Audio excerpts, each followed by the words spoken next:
Today on Earth Focus, hot, smart, and mobile. The latest technology transforming our world. Constantino de Miguel reports from Barcelona, Spain. Coming up on Earth Focus. The Mobile World Congress proved once again that there is no downturn in the industry of mobile technologies. The event broke an attendance record with 72,000 visitors and over 1,500 companies like Samsung, showcasing the latest networking technologies and smartphones. The South Korean brand provided an incredible display of what we can expect in the coming months, like the Galaxy Note 8, a direct competitor to Apple's mini tablet. The Note 8 is a powerful multitask device rocking a 5MP rear camera as well as a front-face one. Its design is smooth and it's easy to use with its S Pen. The biggest manufacturer of smartphones has also presented the Galaxy S Duos, which can work with 2 SIM cards inside, so you can navigate and talk at the same time. But competition is fierce not only from Apple. Chinese CTE invests 10% of its revenues in R&D, which propels this company to the forefront of innovation. And this is CTE newest device, the Grand Memo. Is a phablet, a phone and a tablet. With a superb high-resolution display, the Grand Memo also features a 13-megapixel camera, capable of filming HD video too. CTE is partnering with Western companies to produce smartphones like this for the world market. So we're working with American companies, and purchase their products and also royalties. And we integrate with the Chinese efficient engineering resource, effective supply chain management, and then we sell the product to worldwide. So it's kind of win-win-win situation. Targeting young people in emerging countries with low budgets, CTE has launched CTE Open Phones, a series of handsets based on the freely available Firefox operating system. Firefox OS is not just an alternative to Apple's iOS or Google's Android.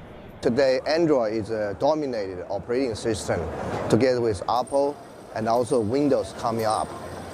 At ZTE, we do believe a healthy ecosystem is very important for this industry, for the consumers. So we encourage the diversity of different operating systems. So at ZTE, we committed to support all the operating systems with open and also friendly user experiences. With a 3.2-megapixel camera, the CTE Open is a modest smartphone with a small screen, basic resolution and just a single-core processor. Firefox OS is entirely open source, and Mozilla is offering the software completely free to its 23 partners, most of them carriers. But the beauty of this low-cost handset is that it's based on an HTML5 operating system, which means that the software is essentially a web browser. This allows anyone capable of making a web page to create an application for these phones. I'll use the analogy that, when you get on the web, you see a plethora of different offerings. You see all kinds of offerings, right? So as developers develop on an open ecosystem, users will get to experience all kinds of new content, new innovation that can only really be done on the web. With a crisis in mature markets, manufacturers like Chinese Huawei are diving into the waters of emerging countries to capture young people eager to have powerful devices at affordable prices, like the Aston P2. This is the world's fastest LTE phone, 150 megabps. It's a quad-core, it's really bright display, doesn't scratch, and really energy efficient. The battery can last for almost 2 days. Finnish Nokia has moved away from the race of producing powerful handsets full of features. His business model is now centered on providing very low-cost phones as cheap as $20 to capture users, mostly in Asia and Africa, where the next billion users will come from in the coming 5 years. More people rely on their phones as a primary means of communication. According to ABI research, by the end of this year, the number of active smartphones in the world will total around 1.4 billion. Barcelona's mobile show is no longer about phones, but about sophisticated devices and networks that will surround us to improve our productivity and certainly our quality of life. The price of that is that we will become more and more dependent on these smart technologies. It's unbelievable. Today's mobile phones are no longer about making calls. Thanks to machine-to-machine technologies, smartphones can provide sophisticated services to improve our lives. Caught me on a steep hill.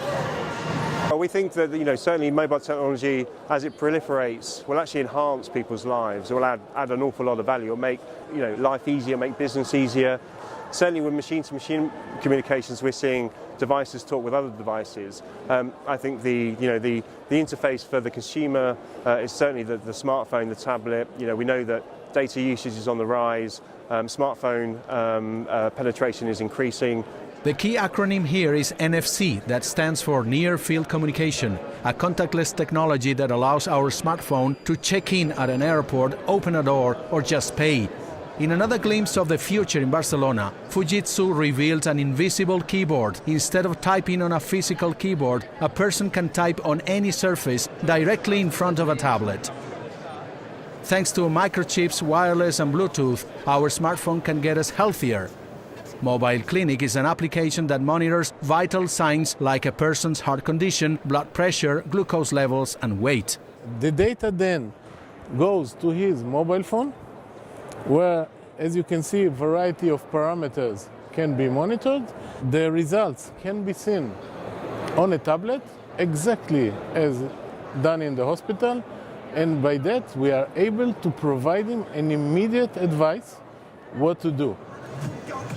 Using the smartphones to get information and entertainment is a constant drain on batteries. And what happens when you need to power your smartphone? PowerTrek is the world's first portable fuel cell charger that runs on ordinary water. A fuel cell charger, where we actually pour water into it and where we extract electrons from the water in the process, where we bind the oxygen to the salt. And therefore we release the H2, the hydrogen itself. And there we extract the electrons from the hydrogen atom. The electron is in the system, and we take it out here, and it's 1000 milliamp power here. And what about this cane? It guides the user through the arrows on the screen. If he strays from the route, the GPS-connected cane vibrates. Esto es un bastón diseñado para gente mayor de Fujitsu, que la idea, aparte de tener un GPS, o sea que sirve de localizador, también sirve para llegar a una destinación final. Just like motorists who pay tolls electronically, consumers the world over may soon be paying on the go at any shop using smartphones or tablets. Mobile devices will be our wallets thanks to NFC. This technology, already operational, is secure and affordable, since the chips in the phone are very cost-effective. As a result, smartphones may soon replace cash and credit cards as the mobile payment method of choice around the world. What's interesting about mobile wallet is that it's just like your traditional wallet. In your traditional wallet, you would have cash, you will have your credit card, you will have your ID card, and perhaps you have some coupons. Well, in a mobile wallet, it should be the same. It's just digital. So you have your payments applications, you have your couponing applications, you can have your transport tickets, you can have your ID in the future.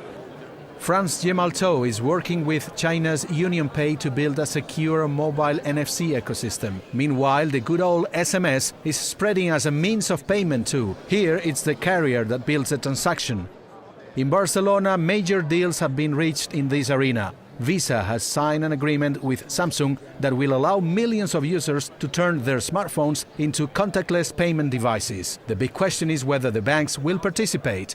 Other companies like PayPal think that what should be mobile is the payment terminal. Small businesses could easily get paid on the go using a smartphone and a portable pocket-sized terminal. It's a very cheap and affordable way for anyone to accept electronic payments. And it goes beyond just credit cards, because that enables them from their smartphone to check in the store to pay. And so that's an additional way for the small businesses to accept payments in a really new way. According to the organizers of the Barcelona show, the global mobile industry around the smartphone ecosystem will invest $1.1 trillion from now to 2017, with revenues that will amount to 2.2% of global GDP. A promising future for these digital companions.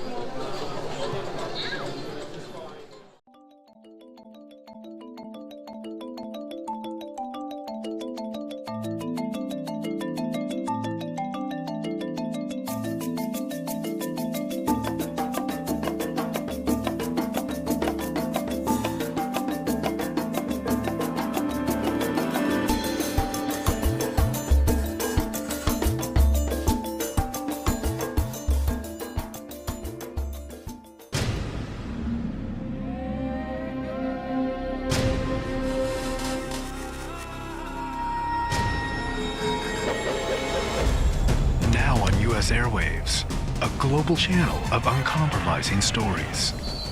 World news, documentaries, entertainment, and culture.